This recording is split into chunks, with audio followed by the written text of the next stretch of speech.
Hello students, welcome in Science and Technology Part 2. In that we have started topic number 8, useful and harmful microorganism. In previous video we have studied about the properties of yeast and their uses, and also studied about antibiotics, their definition, their role in medicines and their importance in medicine field. Okay, in this video we have started a new point, that is penicillin. Penicillin is also useful microorganism. With the help of penicillin, it is the name of a medicine and it is prepared for the group of the fungus. Penicillin is a group of antibiotics contained from a fungus. Okay, then which kind of fungus? That is, it is known as a penicillium, and it is used for controlling the infections caused by bacteria like Staphylococcus, Clostridium, Staphylococci, etc.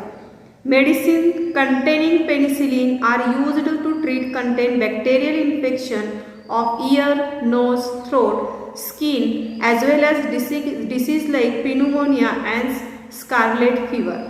तर विद्यार्थी मित्रांनो, penicillin हे एका औषधाचं नाव आहे. Penicillin कशापासून तयार केलं जातं, तर एका विशिष्ट प्रकारच्या बुरशीपासून पेनिसिलिन या औषधाची निर्मिती केली गेलेली आहे.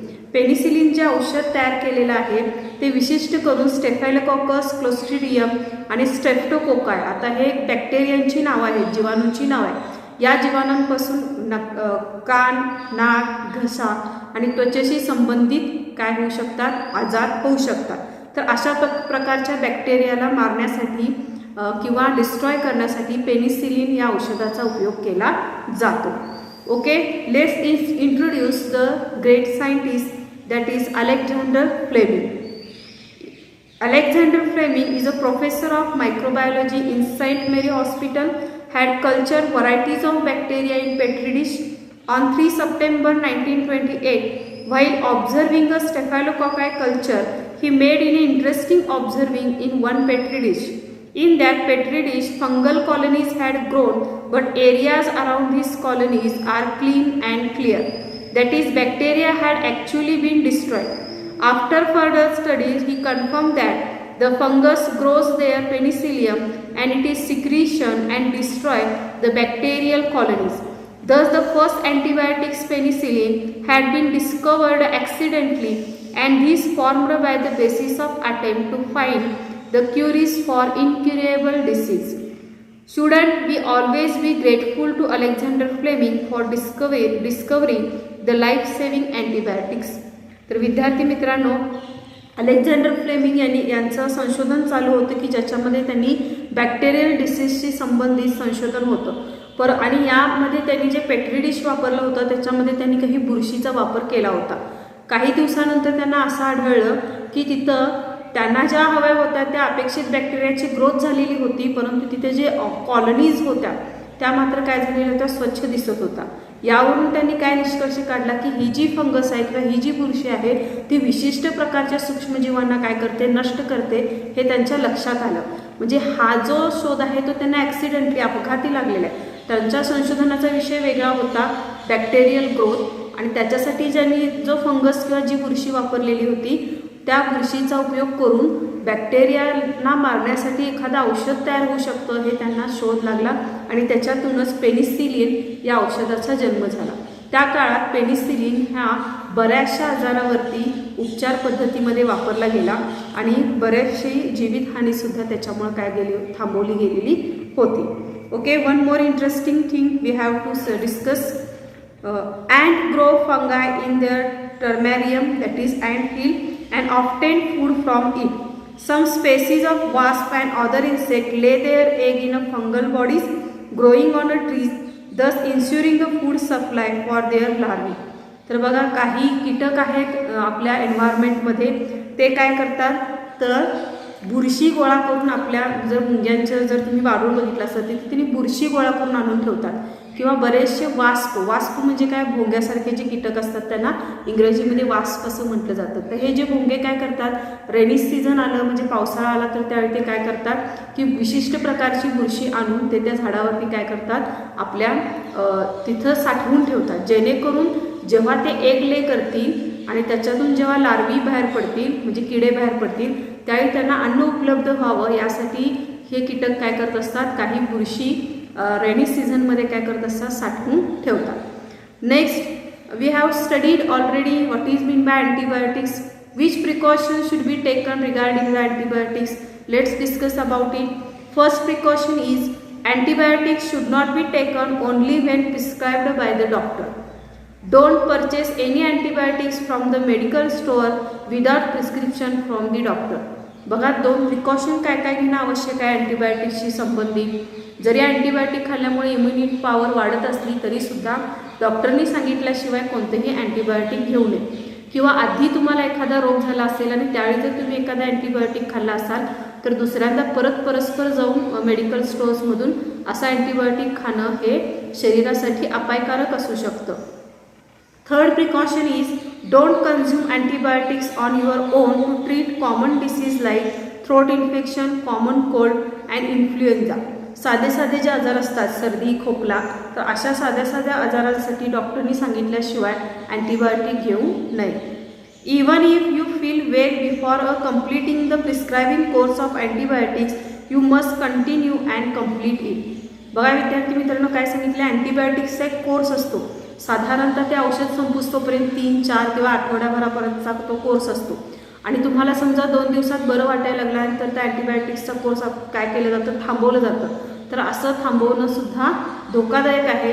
जितके दिवस डॉक्टरांनी सांगितलेलं आहे किंवा ती अँटीबायोटिकची जी बॉटल असते ती पूर्ण संपेपर्यंत डॉक्टर ते औषध घ्यायला सांगितलेलं असतात. म्हणजे पर्टिक्युलर जो कोर्स असतो डॉक्टरांनी तुम्हाला प्रिस्क्राईब केलेला आहे तितक्या दिवसापर्यंत अँटीबायोटिक्सचा कोर्स कंटिन्यू करणं गरजेचं आहे. Don't suggest to other the antibiotics which were useful to you. तुम्ही एखाद्या आजारामध्ये अँटीबायोटिक्स घेतलेला आहात तर ते तुम्ही तुमच्या मित्रांना किंवा इतर नातेवाईकांना सुचवायचं नाही आहे. कारण प्रत्येक पेशंटची फिजिओलॉजी वेगळी असते, शारीरिक क्षमता वेगळी असते, तसेच प्रत्येकाचे इम्युन पॉवर, रोगप्रतिकारक क्षमतासुद्धा वेगळी असते. तुम्हाला जे अँटीबायोटिक्स लागू पडलं ते इतरांना सुद्धा लागू पडेल असं नाही, त्यांच्यासाठी ते धोकादायक असू शकतं. त्यामुळं तुम्ही जे अँटीबायोटिक्स घेतलेलं आहे त्याचं ते घेण्यासाठी दुसऱ्यांना तुम्ही सुचवायचं नाही आहे. Okay student, this is about the penicillin. Now we have to start next point, that is harmful microorganism. In that we have to study about the fungus. First we have to discuss some question and answer given here. Which change do you notice in a leather articles and gunny bags during in a rainy season? Okay, in rainy season you have to observe a whitish velvet color powder like substance growth on a leather articles or in a gunny bags. Second question, for how long afterwards can you use these articles?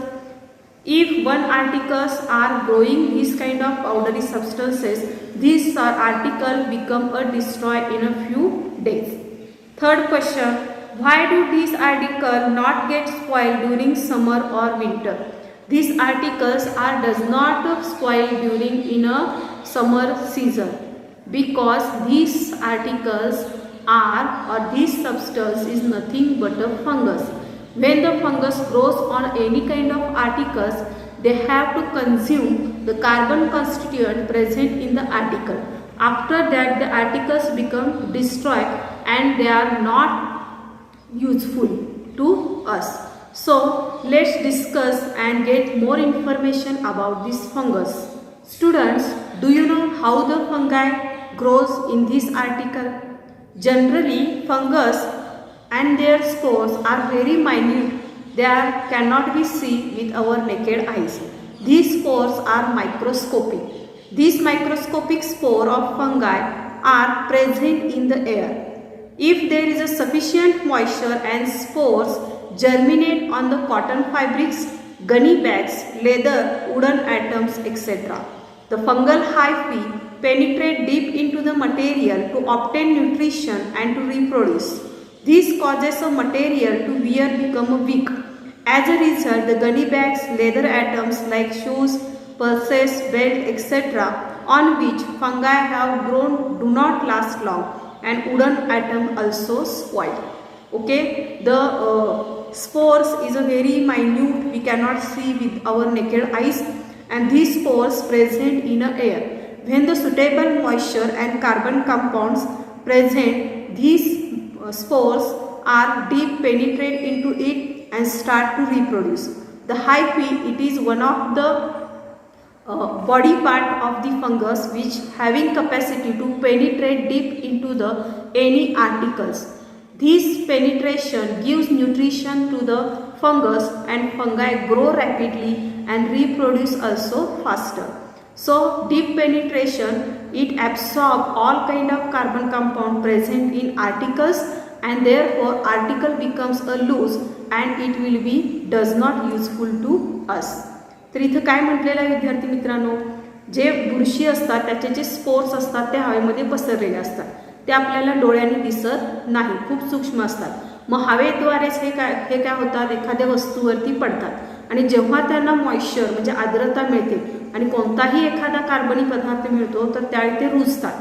फंगसमध्ये किंवा बुरशीमध्ये हायफी नावाचा एक घटक असतो, म्हणजे त्याचा एक organ असतो. तो हे हायफी काय करतात, जेव्हा ते रुजतात त्यावेळी कोणत्याही ज्या आर्टिकल्सवरती ते वाढतात, ज्या वस्तूवरती ते वाढतात तिथं ते खोलवरती रुजतात. रुजल्यानंतर सगळे कार्बन कंपाऊंड ते काय करते, स्वतःसाठी बुरशी काय करते, शोषून घेते आणि ह्या दरम्यान ती एक विशिष्ट प्रकारचं टॉक्झिन्स तयार करते.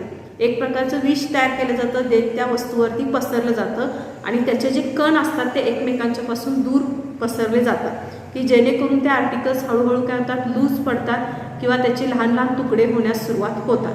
मग अशा प्रकारच्या आर्टिकल्स आपण पुन्हा वापरू शकत नाही.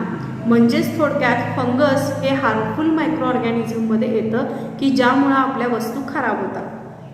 मग फंगस हे फक्त नॉन लिव्हिंग थिंग्सवरती वाढतात का, नाही आहे. कुठल्याही प्रकारचे लिव्हिंग बॉडीज असू दे, नॉन लिव्हिंग बॉडीज असू दे की ज्याच्यामध्ये कार्बन हा घटक आहे, त्या सर्व वस्तूवरती बुरशी वाढू शकते आणि आपली उपजीविका करू शकते. Okay student, let's discuss some more questions. Sometimes you may notice a black powder or white disc floating on a pickle or muramba. When a jar is opened after a long time, what exactly in this? And why are such a food items not good to eat? Okay, we have already discussed fungus grows on any kind of carbony material. Okay, then pickles, muramba is also a carbony material. When the fungus is grown to eat, it release a toxin and food become a spoil, and this spoiled food does not, it is harmful to eat. तर विद्यार्थी मित्रांनो, बऱ्याचदा तुम्ही लोणची किंवा मुरंबाच्या डब्यावरती सुद्धा बुरशी आलेलं पाहिलं असेल, पांढऱ्या रंगाचं किंवा काळ्या रंगाची बुरशी आलेलं पाहिले असेल. तर अशा प्रकारचा अन्नपदार्थ सुद्धा खाण्यायोग्य राहत नाही. का राहत नाही, त्याचं कारण आपण वरील मुद्द्यामध्ये डिस्कस केलेलं आहे की फंगसमध्ये जो हायफी नावाचा ऑर्गन असतो ते अन्नपदार्थामध्ये सगळे पोषक तत्व शोषून घेतात आणि त्या दरम्यान ते एक विशिष्ट प्रकारचं टॉक्झिन्स तयार करते जे अन्नपदार्थामध्ये मिसळले जातात. त्यामुळे अन्नपदार्थाचं चव बदलतं, वास बदलतो आणि ते पदार्थ खाण्यायोग्य राहत नाही. Various species of fungus grown on food items like pickles, muramba, jam, sausage, chutney, etc. They use in a nutrients in the food item and grow and reproduce. During this activity, fungi release a mycotoxin. बघा, आपण मगापासून म्हणत आहे की बुरशी काय करते, एक toxin release करते आणि फंगसच्या थ्रू जे टॉक्झिन रिलीज केलं जातं त्याला मायकोटॉक्झिन असं म्हटलं जातं. तर तुम्ही ऑब्जेक्टिव्ह पर्पजसाठी हा शब्द लक्षात ठेवायचा आहे. Dash dash toxin release in a food items for growing a fungal. तर तुम्ही त्याचं उत्तर काय लिहिणार आहात, mycotoxin. Or which type of toxins released by the fungus, तर त्याचं उत्तर काय असणार आहे, मायकोटॉक्झिन. त्यानंतर बघा, certain poisonous chemical in to the food and thus food become a poisonous. His the food on which fungi have grow can not be eaten. जसं की आपण आधीच डिस्कस केलेलं आहे की ज्या अन्नपदार्थावरती बुरशी वाढलेली असते ते अन्नपदार्थ खाण्यायोग्य राहत नाही, कारण बुरशीमुळे जे मायकोटॉक्झिन्स त्या अन्नामध्ये पसरले गेलेले आहेत त्यामुळे अन्नाचं चव, वास तर बदलतोच, परंतु ते टॉक्झिन्स जर पोटामध्ये गेले तर आपल्याला अपचनाचे त्रास होऊ शकतात. So student, this is about a fungus, the various species of fungus present in our environment. Let's discuss some few species of fungus and some bacteria, some harmful bacteria. First one is a Clostridium. Sometimes causes of food poisoning occur during a community feast and how does the food become poisonous all of sudden. बघा बऱ्याचदा जिथं मोठं जेवण वगैरे असतं किंवा पंक्ती असतात तिथं अचानकपणे विषबाधा झालेल्याची बातमी वगैरे तुम्ही पेपरमध्ये वाचता. मग ही विषबाधा कशामुळे होत असेल तर त्याच्याशी संबंधित काही बॅक्टेरियल इन्फेक्शन झालं असेल का ते आता आपण डिस्कस करणार आहोत. The bacteria which spoil cooked food are clostridium. Out of about 100 different species of this bacterium, some are living in a soil, whereas some in living in alimentary canal of human and other animal. बघा काही जीवाणू किंवा सूक्ष्मजीव असे सुद्धा आहेत जे शिजवलेले अन्नपदार्थ खराब करतात आणि तो जीवाणू कुठला असेल तर त्याचं नाव आहे क्लोस्ट्रिडियम. हा जो क्लोस्ट्रिडियम आहे तो मातीमध्ये आढळतो, काही प्राण्यांच्या ॲलिमेंटरी कॅनलमध्ये म्हणजे आतड्यांमध्ये आढळतो, तसंच मनुष्य प्राण्याच्या आतड्यामध्ये सुद्धा हा क्लोस्ट्रिडियम आढळतो. क्लोस्ट्रिडियम काय करतो, अन्नपदार्थ शिजवलेले अन्नपदार्थ काय करतो, खराब करतो.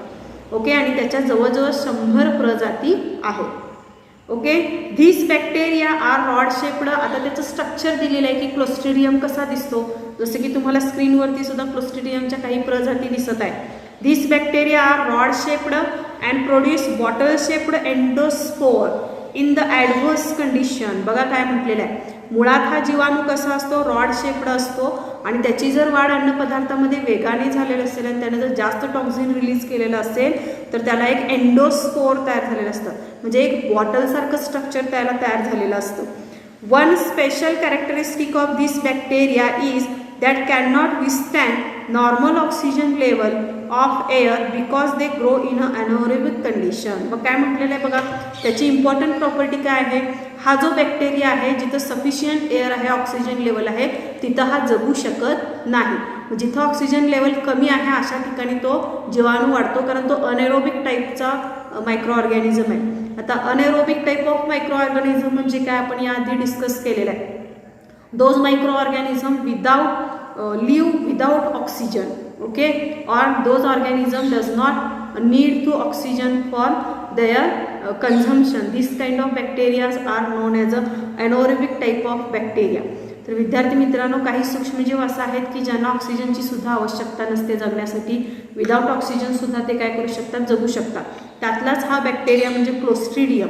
ठीक आहे, त्यामुळं नॉर्मल ऑक्सिजन लेवल असेल, हवा खेळती असेल तर अशा ठिकाणी हा बॅक्टेरिया वाढू शकत नाही. त्यानंतर नेक्स्ट बघा, काही प्रजाती आहेत, त्या प्रजाती क्लोस्ट्रिडियमच्या त्याची नावं मी वाचते.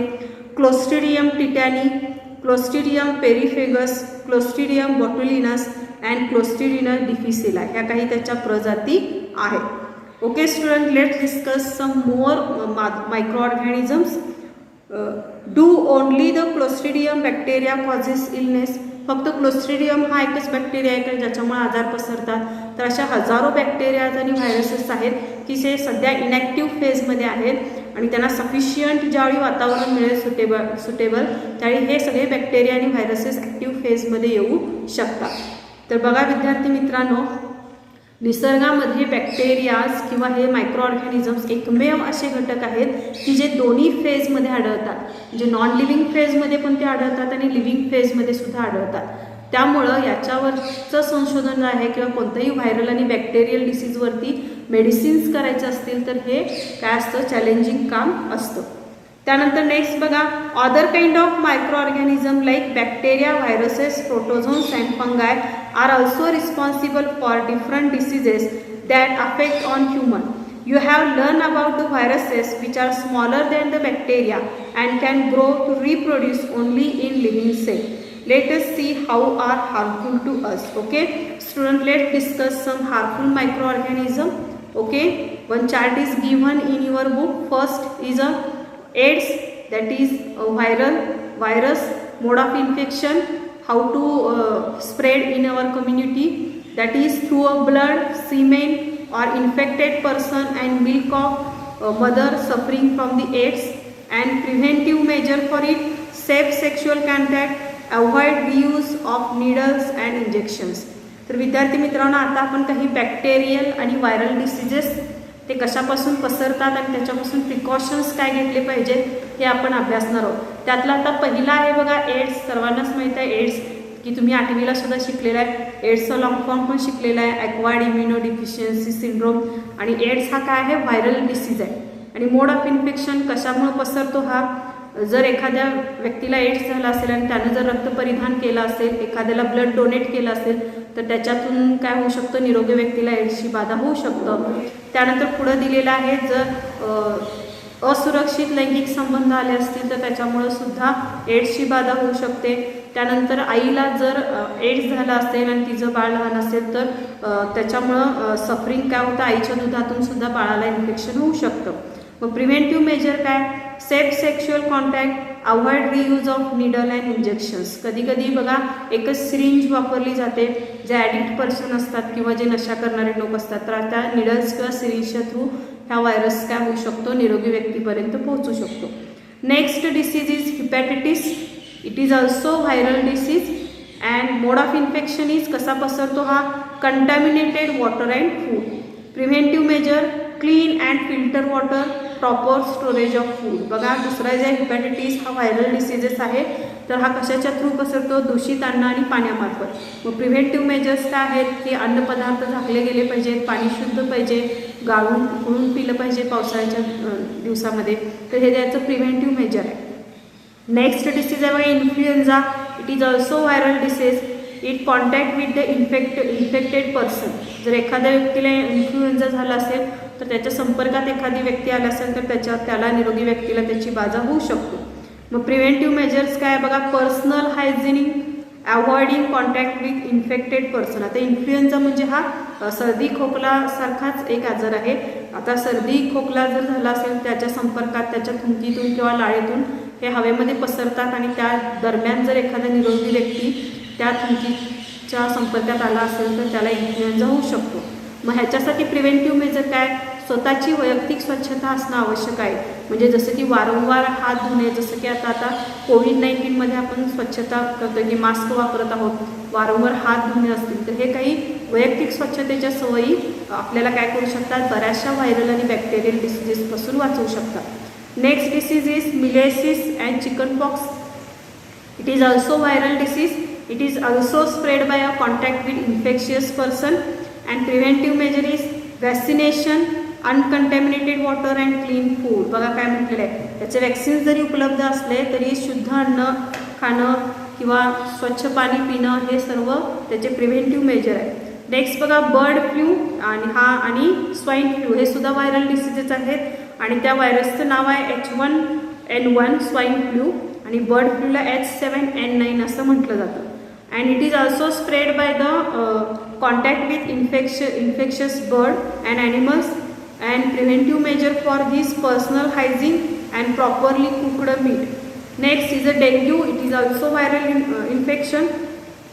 It is spread by the mosquito and preventive measure is cleanness of surrounding, preventive stagnation of water and mosquito control. बघा डेंग्यू जो आहे तुम्हाला माहिती आहे हा सुद्धा व्हायरल डिसीज आहे, डासांच्यामुळे पसरतो. त्यामुळे आजूबाजूला स्वच्छता राखणे, पाणी झाकून ठेवणं, डासाची पैदास रोखणं हे त्याच्यामध्ये प्रिव्हेंटिव्ह मेजर आहे. त्यानंतर बघा pneumonia. It is a bacterial diseases and it is spread by the droplets spread in air by the infectious person. जर एखाद्या व्यक्तीला हा आजार झाला असेल, त्यानं खोकताना शिंकताना जर नाकासमोर किंवा रुमाल वगैरे नाही धरला तर त्याच्या थुंकीतून किंवा त्याच्या लाळेतून ते जीवाणू हवेमध्ये पसरतात आणि त्या हवेतून इतर निरोगी व्यक्तींना काय होऊ शकतो, त्याचं लागण होऊ शकतं. मग आता त्याचे प्रिव्हेंटिव्ह मेजर्स काय, वॅक्सिनेशन, लस उपलब्ध आहे, avoiding contact with infectious person. बघा जनरली व्हायरल आणि बॅक्टेरियल डिसीज असतील तर ज्या व्यक्तीला झालेला आहे त्याच्यापासून एक सुरक्षित अंतर ठेवणं गरजेचं आहे की ज्याच्यामुळे ते निरोगी व्यक्तीला त्याचे इन्फेक्शन होणार नाही. नेक्स्ट आहे leprosy. It is also bacterial disease, long term contact with the infected person and preventive measure is avoiding contact with infectious person and belongings. काय म्हटले, leprosy it is disease caused by bacteria, long term contact with the infected person, avoiding contact with infectious person. It is a preventive measure. Next disease is cholera. It is bacterial disease, contamination food and water. It is the mode of infection and preventive measure is clean food and water. Cholera जो आहे तो bacterial disease आहे आणि जर दूषित अन्न सेवन केलं असेल किंवा पाणी सेवन केलं असेल तर त्याच्यामुळे हा पसरतो आणि त्याचं प्रिव्हेंटिव्ह मेजर काय आहे, स्वच्छ पाणी आणि अन्नपदार्थ झाकून ठेवणं किंवा निर्जंतुक ठिकाण असणं हे त्याचं प्रिव्हेंटिव्ह मेजर आहे. त्यानंतर बघा malaria, it is protozoan disease, it is spread by the mosquito. Cleanness of surrounding, avoiding the spreading of mosquito, it is a preventive major.